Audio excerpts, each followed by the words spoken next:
Welcome to CryptoBiz. Keith Allen, Brad Nickel, and Austin Gaines ready to talk everything crypto and ICO. What we are not here to do is talk about trading cryptocurrencies, but we're here to talk about the business of the cryptocurrency and ICO space.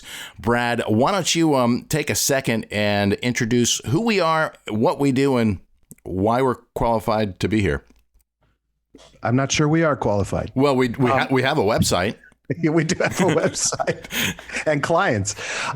We are Blacknox. We have a consultancy that helps existing cryptocurrencies and those wishing to do an ICO succeed at that. We apply a lot of years in the startup technology arena, the fundamentals of business, the fundamentals of startups, to helping our clients succeed becoming successful startups in the cryptocurrency world. Our team is myself, Brad Nickel, Keith Allen, Austin Gaines, and we do have a CTO, Dr. Stephen Browdy, but we decided not to have him on the podcast because we don't think you will listen to a 5-hour podcast. His nickname is White Noise. Oh God, we're going to be in so much trouble. The call is going to be brutal. Can we block a listener? Can we block a podcast listener so that he can't hear this? Only if I go to his router. Steve, we love you. We need you, but nobody wants to hear you.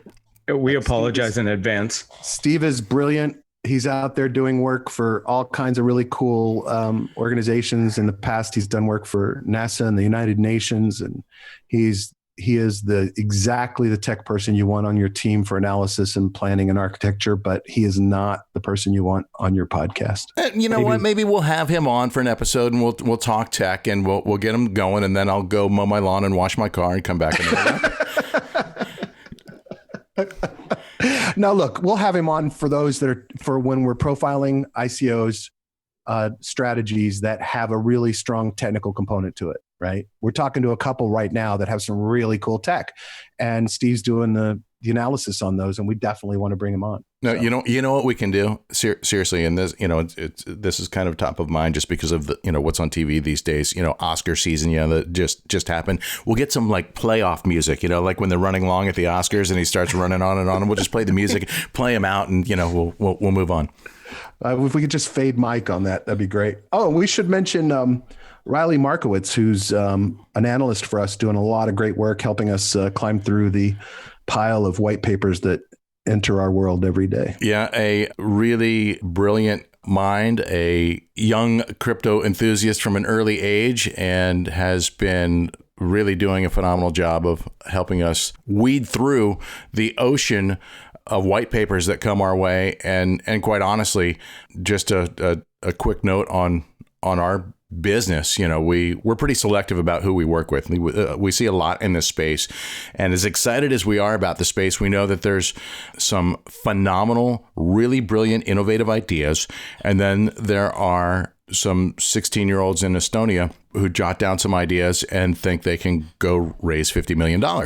And so we have to kind of analyze these, at least to the point to figure out whether we're going to continue to advance things and towards engagement with us. And Riley's been helping us weed through some of the clutter and find the gold, if you will, so that we can focus our time on what is most promising and valuable. Yeah, you don't get past Riley, you don't get looked at. He's the gatekeeper. He is the gatekeeper. All right. So a little background on who we are. Austin, tell them who we're not and what we don't do.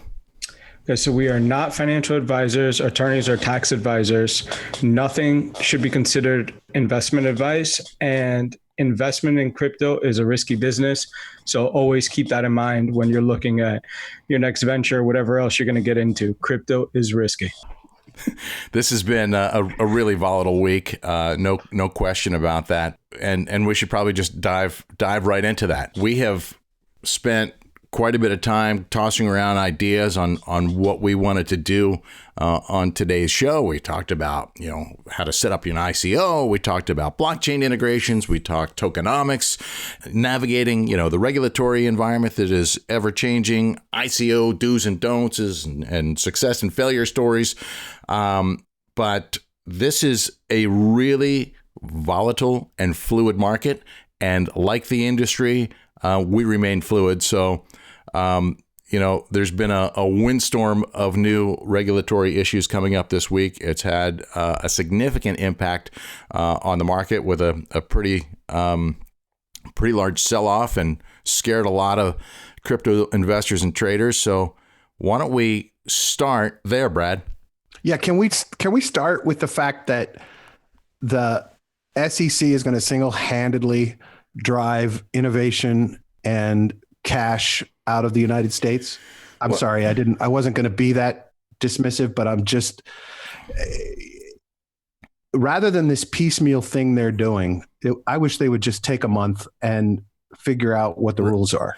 Right. But, it's worth noting, they're not just like randomly coming up with stuff or randomly going after people. They are the things that seem to be taking shape somewhat organically, if you will, are in response to bad actors, people who committed frauds, and they're now trying to prosecute those people. And if not regulation, at least definition is coming from some of those cases. Now, I guess you could say, yeah, the SEC may be driving some people away. And we hear from clients and we have clients all around the world who are saying, listen, we don't even want to mess with U.S. investors. We don't want to have to worry about the SEC. And so we're going to keep our business and our investors out of the U.S. And that's fine. That's an approach that is certainly not going to help the U.S. market. But at the end of the day, with regulation comes clarity. There are plenty of crypto and ICO businesses in the U.S.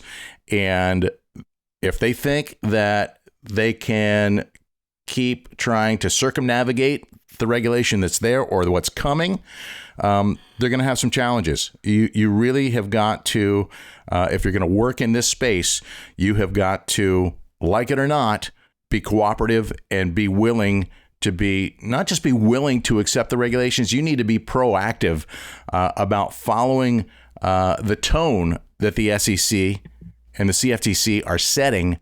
Otherwise, there's a 10-year statute of limitations where they'll be able to come back and prosecute you if you do not follow. I agree with everything you just said, but they've had 3 years to figure out what the rules are. And they just need to put them out there. Stop leaving everyone hanging. Look, here's what it feels like to the people that are involved, right? You've got law firms all over the United States getting subpoenaed, partners getting subpoenaed and brought in this week. And I guarantee you that every one of those law firms was conscious of trying to fit into a regulatory framework and help their clients be legal. But because there was no guidance or rules set down, they didn't know what to do and had to guess at the process. Now, maybe their recommendation should have been to their client, don't take money from the United States. But the fact is the SEC just needs to set the regulatory rules and let us follow them. But we can try to follow the existing rules for securities, which is probably where the whole industry is going to go. And we've talked about that a lot this week. But they just need to give the whole market some clarity about what is allowed and what is not in the United States. Look, we as a firm, we tell our clients that if you're going to raise money in the United States, you will warn people, you will require documentation, you will follow all the rules. But even we are hesitant at this point about the United States because of the fact that there's too many unknowns. So that's kind of my point. Yeah, but I mean, if you're following the rules, and this is we can only work on the facts that are there and the assumptions that we can make around those facts, and we try and err on the side of caution and be hypersensitive to every message and memo that comes out of the SEC and the CFTC. And the way that it's going now is that every other day you have a new message. So like Brad's point is the SEC needs to do what they've done in the past, like with the Jobs Act, got everything together and said, let's take the Jobs Act, for example. If you're going to do crowdfunding, this is what you need to do. Here's the regulations you can choose from. Here's where you fall. This is the amount you can raise. Go for it. And they've left it alone. And they innovated as, that market grows. But with this, it's every week something new comes up and it's scaring people, and it's hard for everybody in the middle of an ICO to retract and say, oh, now I have to do it this way to make sure that we're following a note, a message that came out. I mean, there still is no regulation. This is all But if you, what Austin said. Yeah, but bottom line is you have got to, whether it's a utility or not, you need to treat everything in the U.S. like a security, because that's how the SEC is viewing it. That means, accredited investors only. It means, whether you're Reg C or Reg D, whatever the case may be, you need to be fully compliant of the SEC guidelines. 100%. I agree with securities. You 100%. Get an attorney. And we require every client that works with us to have their own attorney. And there should be, you shouldn't even be thinking about doing this. And look, here comes the issue, right? And wait. Just by attorney, we don't mean your cousin or uncle, unless they have expertise in this specific space. Not the personal injury attorney you heard on your favorite rock station this morning. Although, after watching the market this week, I might dial 411 pain. Listen, a shout out real quick to a couple of our favorites. Justin Wales here at Carlton Fields, great attorney, a lot of insight and knowledge in the crypto space, crypto enthusiast. And by the way, we're based in Miami, and Carlton is also local to us, but Carlton Fields has offices all around the country and has some partnerships internationally. So if that's something you need, we can certainly connect you there. Oh, and there's an episode, right? Right. We should let him know he has to appear as part of our retainer agreement. And another great one out of DC is Lewis Cohen of Hogan Lovells, who's this week was written up by Newsweek as one of the top attorneys in the crypto space. So two great attorneys, two great firms with lots of SEC connections. Here's kind of the root of that, though, guys. If you're a U.S. company or a U.S. project, you no longer can start off the ICO process with no budget. You're going to need some cash, unless you can find a really great attorney and a really great group of people to take care of everything for you, kind of in arrears or to be billed later. You really need this counsel and you need advisors, and it's going to take a little bit of cash up front to get things started. Doesn't take a lot, but it does take a little bit. And there's a good chance they're going to ask you to justify whether what you're doing really needs, and as do we, is what you're doing really justifiable use of blockchain? Is it really an innovative purpose, or is it just an excuse to have an ICO and try to raise tens of millions of dollars? So, if you're trying to structure something in this industry and in this ICO space, we highly recommend that if you're utilizing blockchain, it is a legitimate and innovative use of the technology, and not just an excuse to have an ICO. And, for that matter, obviously we're in the business of helping our clients succeed, and, don't overlook traditional forms of fundraising to get you started. Right. And there's some real value there, right? Like, we have a lot of experience in a lot of industries helping startups get started. But don't forget that one of the great values of an equity investor, especially VCs and seed funds, is advice, guidance, and a network of companies that can utilize your products, get you off the ground, introduce you to customers and partners. So you may do both. You may do an equity-based securities offering of some type on the ICO side, but you also really may want to consider starting off with an equity play that can get you the connections you want. So don't eliminate those from the process. We've spent a lot of years helping companies raise money like that, and it takes longer, and you have to give up equity. And obviously, that's one of the appeals of kind of the ICO process. But that's going to be changing in the ICO process, and you should be considering the value of that as well. And, I'm not a fan of equity just for the sake of money. I'm a fan of equity for the sake of bringing some value to the organization beyond the money. So if if you're talking to somebody who can bring some expertise to your organization that you're lacking or that your team is lacking, that is a value proposition that goes beyond the cash. And that's, to me, that's the smart money. Yeah, I agree. So do we want to dive in any deeper to, any of the details that really started the shitstorm this week? A U.S. district judge, backed by the Commodity Futures Trading Commission, really defined cryptocurrencies as commodities this week. That was based on a case that the CFTC had brought against a cryptocurrency business operator, Patrick Carey McDonald.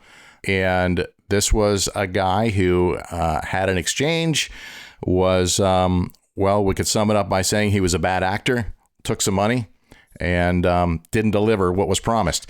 And so, again, this wasn't just a random act of a judge deciding that he's going to suddenly make a ruling on cryptocurrencies. This was a response to a case that was actively being pursued by the CFTC. Yeah. And I think one thing I would like to point out in this is we have another problem in the U.S. government regarding regulatory, and that is there are three regulatory bodies who are all somewhat treating cryptocurrencies and ICOs differently, and that's the IRS, the SEC, and the CFTC. And there's going to have to be some resolution, and I think that's going to end up having to come from Congress. They're going to have to set what the standard is. We have a hearing where we have the chairman or whatever the title is for the guy that runs the CFTC telling us what a fan he is and how excited he is and essentially saying, go, go, go. And then you have the chairman of the SEC saying, beware, we're coming for you. So I think that's one of the conflicts that's going to have to be worked out in the government is we need specific laws related to cryptocurrencies so that we know what rules to follow, kind of what we were talking about earlier. Yeah, the upside of that is, at least they're not saying, hey, we're going to ban this. This is bad and we got to shut it down. Very true. Right? They're Very looking for a way to make it work, as is pretty much par for the course with the U.S. government. It isn't going to happen fast. It's going to be painful, but eventually something is going to be defined. And like I said before, with regulation comes clarity, and the entire industry is begging for that clarity right now. Yep, absolutely. Are we ready to shred an ICO? You want to shred an ICO? So let's preface this a little bit. This is not necessarily designed to shred an ICO. What this is designed to do is to help illustrate what you really should be doing as you're positioning your company. Ultimately, we see it in a white paper, at first glance, but the white paper should be really illustrating what your business proposition is all about, including what your business, your financials, and your entire plan is. And so we've seen, I can't even count how many we have come across our desk in the past couple of weeks, but as we filter them out, we have a category that we are going to continue to speak with and potentially move to engagement. And we have a group that goes to refer to somebody else because we don't have time or capacity. Then there's the pile that's the no way in hell. So I won't even tell you what group this one falls into because there were some components of it that we like. There's some components of it that we don't like. And the basis of this discussion is to help you get an understanding of what you should and should not be doing as you are trying to structure a company, a startup, or an ICO. And I guess we could also say there are lots of existing companies, and we have clients who are well-established companies who are now moving into the crypto and ICO space as well because they see some innovation opportunities. So this applies to both existing brands and startups who are trying to launch ICOs. And the one that we're going to discuss today came across our desk, I guess, about a week or two ago. And it's called RockerCoin. This is not, again, investment advice of any way, shape, or form. Take it for the value that you can get out of the discussion. So RockerCoin was, or is, I should say, an interesting proposition. It's a group out of Italy, and the claim is that if the Made in Italy were a brand, it would be a massive brand, and that counterfeiting Made in Italy products is a huge, huge issue, something to the tune of $7 billion in counterfeit products last year on what I think is less than a $2 billion actual Italian industry. So that's rather significant. And so the technology is to use blockchain as kind of a supply chain play to document on the blockchain that products are indeed sourced, manufactured, and shipped from Italy. Now, I think that is, using Italy as a use case to start something like that has a lot of potential, because obviously there's counterfeit products in almost every category. And that's something that could scale across the world. Right. And they're Italian, so it's a natural place for them to start.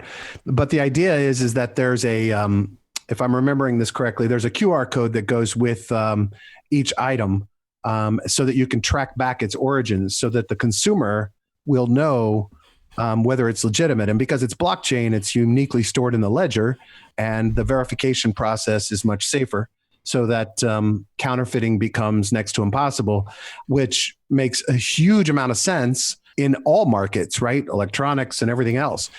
So this could be a giant idea.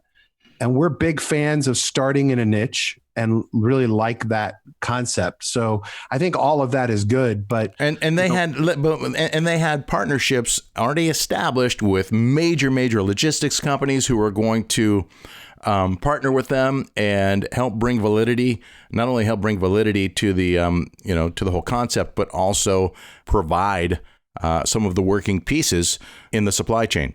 And we liked the whole concept, and we were very excited about it as we read it. And then what did we discover, Austin?